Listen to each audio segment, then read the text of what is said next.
Well, actually, I met you guys at the Atheist Convention.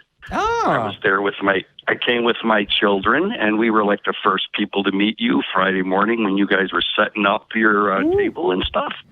You're the one who bought the bug, right? Pardon me? Yeah, I bought the mug. Yeah, okay. I'm sorry we yelled at you. That's real bad. Talk Heathen to me. You were the, Jamie, you said, hey, you want this one that says Talk Heathen to me, or you want the one that says just Talk Heathen? And I took the Talk Heathen to me, which I proudly display at work. I drink coffee from it all the time. Good man. And that and my American Atheist coffee mug is there as well. Even if I'm not drinking, I pull it out and set it on counters, leave it around so everybody could see it. Good man. Well, Eric, you asked me to, write in and tell you about my coming out story, and I never did write in. I'm not a big email person, but I heard you say call in, and I usually watch you guys like a day or so later, and actually today I'm watching you live, so I said, man, I'm going to call in. What the heck? Yeah. Well, so, we can go through your deconversion story. Let's just make sure that it's somewhat tight so that we don't, get bogged down. Your story is probably fine, but we've had another caller in there. You let me know, and I get off. Like I told him, I didn't even have to get on today. I'm just trying to fill some airtime for you. So I got to get my name up on there too. That's pretty cool. We appreciate Eric it. thanks you for providing a shield from me. Everybody else who wants to call in, 1-512-686-0279. Jamie was just saying, we've been burned in the past. That's all. That night just reminded him that if there's no callers, he's stuck with me and me alone. Tony, save me. Tell me. No, what's your... Hey, that's not so bad. You guys are brilliant. I love it. You're going to put me into the same line as everyone else that says you're doing a great thing. The ACA, all of them, the nonprofits, everything. It's fabulous. Fabulous. I can't wait. I'm coming to the Bat Cruise, so I'll be seeing you there. I'm bringing friends with. We're all coming from Chicago. We're going to rock Austin. Nice. So here's my coming out. I was an altar boy. I went to a Catholic St. Stanislaus in Posen, Illinois. I'm getting the little names there. And I was an altar boy. And, some of the fellow altar boys used to steal money from the collection basket. So that always struck me as funny. And we used to drink the wine, and it was real wine. We found there was a little passageway you could go into the Monsignor's room from where the altar boys got dressed. And then that's creepy. A couple of the guys went in there, and a couple of guys went in there and found this big 5-gallon jug of wine underneath the sink in there. And we were drunk. I mean, we're in grade school, drunk, serving mass. It's hilarious. Okay. So anyways, always a positive influence on the youth, clearly. So you're saying there was a secret passage from the Monsignor's room where the altar boys got dressed, and they happened to find it and got drunk off of a 5-gallon jug of... That's real creepy. Wait, that is was super his creepy. office, or is that where he lived? It wasn't a secret passage. Oh. It was just a small corridor. It was a wide open. You could see it. Damn it! Now I wish it was a secret passage. That'd be amazing. Yeah, I know. It wasn't. Right. It was a regular. You could go between rooms without leaving and going out into the hallway. It was just like a little skinny corridor that connected the two rooms together. Okay. All right. Okay. So I never. I didn't know there were such things as atheists. I thought everybody believed as a kid, right? I didn't know there were people that didn't believe. The thing that always bothered me is being born with original sin. That never fly with me. What do you mean I was born with a sin because someone else bit an apple? Get out of here. I mean, that's ridiculous. And so I always kind of doubted the stuff, right? But, thinking it was true. I mean, anyways, I've been out now, and then I read the Bible. I read it back in like 6th, 7th grade, and I only got so far before I had to close it because I found the contradictions in there, and I would flip a couple pages back and reread it and say, go forward, read it, and I'm like, well, boy, those things contradict each other. They're only pages away. Then I ran into a couple more. Then I ran into stuff about women. And I was like, oh, man, if my dad ever did that to my mom, no way would my dad ever treat my mom like that. and I ended up closing that book. Never read another book again until I was 50, and that was Lawrence Krauss's A Universe from Nothing. Wow. And now I am just overwhelmed with wanting knowledge. I love it. I am watching you guys, the Atheist Experience, Seth Andrews, going to the conventions. I'm science, Cosmos, a space-time odyssey, really is what took me over the top. When I watched all 12 episodes, like 7 times each, plus Neil deGrasse's Inexplicable Universe lecture series, it was great learning all this stuff. So empowering. I don't know if that explains my coming out. It was a Cosmos series. Really got me the education I needed to get above and beyond where I needed to get. Yeah. Yeah. You know what? That absolutely makes sense. I mean, when you take a look at least when I was a Christian, there was this idea that awe and wonder come from God. And there was this passive thought in my mind that, if I ever was not religious, that I would lose that sense of awe and wonder. And so when you learn that you are still a part of a truly magnificent, amazing, incredible thing that we don't even know everything about, it sets you on fire to want to learn. It sets you, on edge to just want to absorb as much as you can. So I totally get it. Yeah. I mean, you found that wonder without having to see it through religion, and getting to have that wonder. I'm so happy for you, because... Well, it is wonderful, too. I mean, being out and looking back, and here's a question I have. I invited you to come up to Chicago, and I said, if you guys ever come, I'd love to be your tour guide. And I spoke with you, Eric, and Jamie. I didn't talk to you about it, but I did talk to Eric and Russell Glasser about it. And actually, Russell touched on, because he wasn't raised Catholic or religious, and he gave a little analogy of what he sees people do. And he goes, first you get angry, then you spend several years getting all this knowledge, and then you go out and change the world. And that's exactly what I did. I forgot, I got off on a tangent there. I was saying, but I invited you guys. I'm going to send a letter. Keep my phone number there. If anybody from the ACA, you guys come to Chicago. I'm a member at the Adler Planetarium, the Morton Arboretum, Brookfield Zoo. I'd be glad to be your tour guide for you guys. Drive you around, pick you up from the airport, take you to your hotel.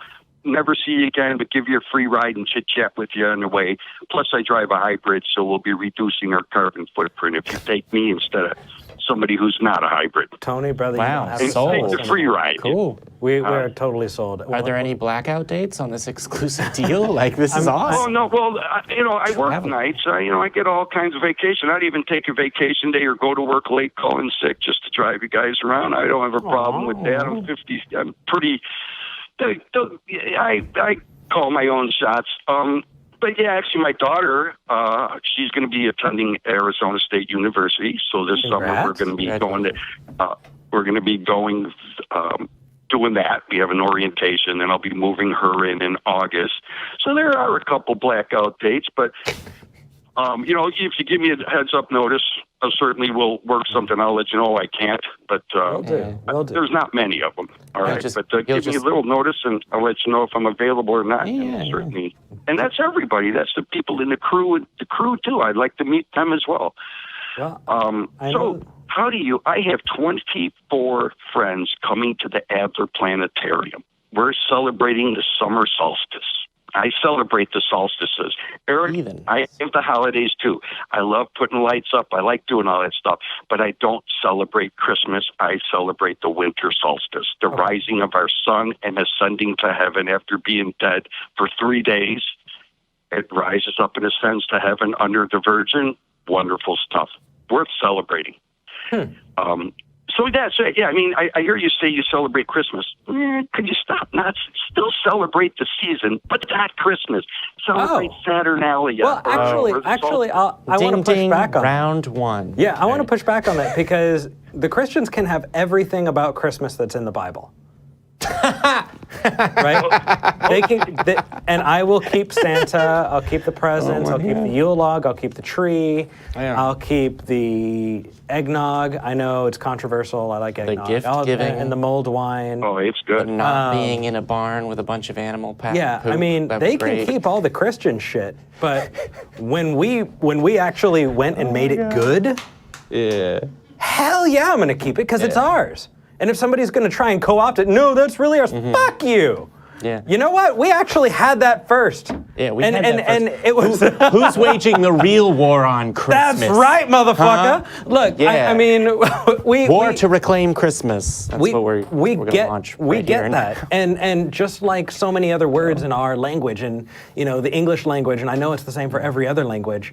It's part of our cultural heritage. You have just as much a right to Christmas as everybody else. And if somebody says, "Oh, stay out of my Christmas," let them have it, because ours is way cooler. And if they try and co-opt it, they're kind of posers. All right. Well, I think that's the most passionate thing you've said today. Mass, though. Isn't that the Bible part?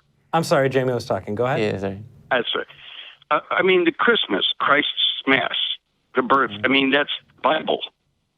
Well, I even take that part out. I just call it either Saturnalia, where it originally started, or the winter solstice. All right. I still celebrate like you, Santa Claus. I'll put the hats on, Christmas lights up, and look at me. It's ingrained in us. I just said Christmas. Put the solstice lights up. And it's going to take a while to get this right. But so anyways, I'm having this celebration, bunch of friends, right? And they're almost all believers, okay? But they dig science. It's called Adler After Dark. What they do is they close the planetarium, and the museum closes. They reopen it at 6 o'clock. Well, in the summer, they do it later, so we get more nighttime to see the sky. So they open it at 6:30 for June, July, and August. 6:30 to 10:30, 21 and over. It's a nightclub. They turn the planetarium into a nightclub. They have a band there or a DJ. They have scientists come and talk, astronauts, and it's a great time. You could take your drinks with you everywhere, even into the shows. Nice. I was going to say, they have even scientists into the come in, shows. like a regular nightclub. All right. Well, for those of you in Chicago, check that out. I know that Jamie and I are... Oh, yeah, it's a blast.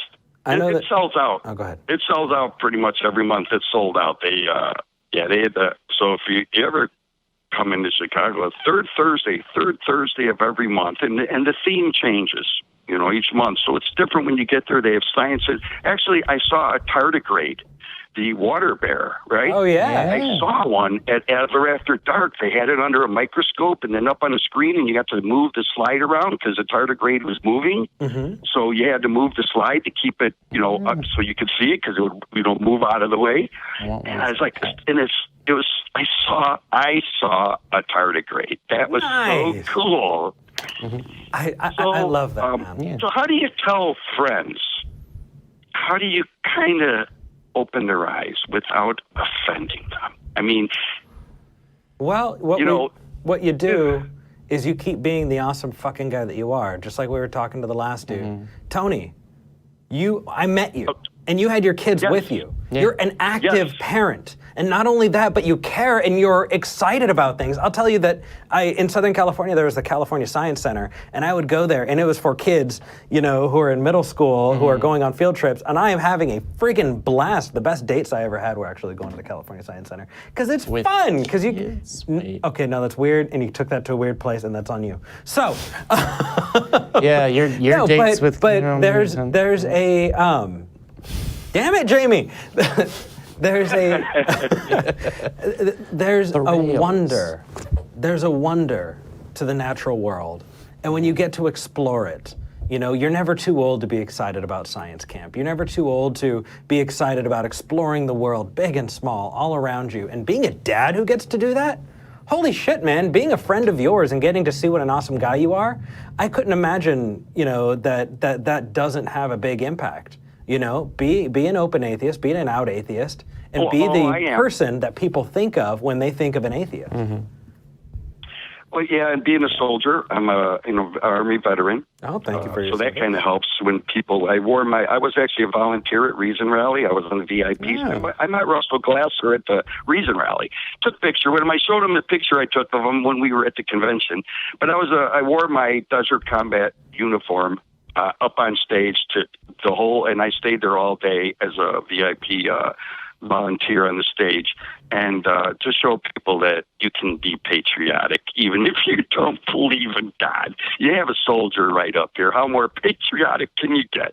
And it was cool. They took a lot of pictures of me that I didn't know about when I went to their website. I mean, I was posted. If you ever watched the DVD of Reason Rally, I am wearing the red volunteer shirt and the desert camouflage on that stage. You see me like crazy on that thing. That's me. And actually, you met me as Tony O, Chicago.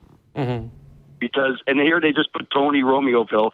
When I'm at conventions, Reason Rally, I go by Tony O, Chicago, because it kind of rhymes. It's easy to remember. People remember that way. So that was how I introduced myself to you guys. Yeah. But I'll end this call. It was really great talking to you, man. Mm-hmm. This is it was nice fun. talking to you guys. Like I say, I'll see you guys all at the Bat Cruise. I plan on coming to the show the next day, hanging out in the audience there. Actually, I was going to come this summer, and Tracy said, well, why don't you come to the Bat Cruise? And I was like, that was brilliant, because if I would have came this summer and come to the show, I probably wouldn't have had enough vacation time to come to the Bat Cruise, too. Well, then when she said that, I was like, oh, that was brilliant, Tracy. Thank you so much. So, I thought you were going to say, well, we look forward to if you seeing came you at in the the Bat Cruise. summer, you were going to melt. Yeah. We're going to move on to the next call. Thank you for calling. Sounds good. And we'll keep in touch, okay, brother? You bet. All right. Rock on.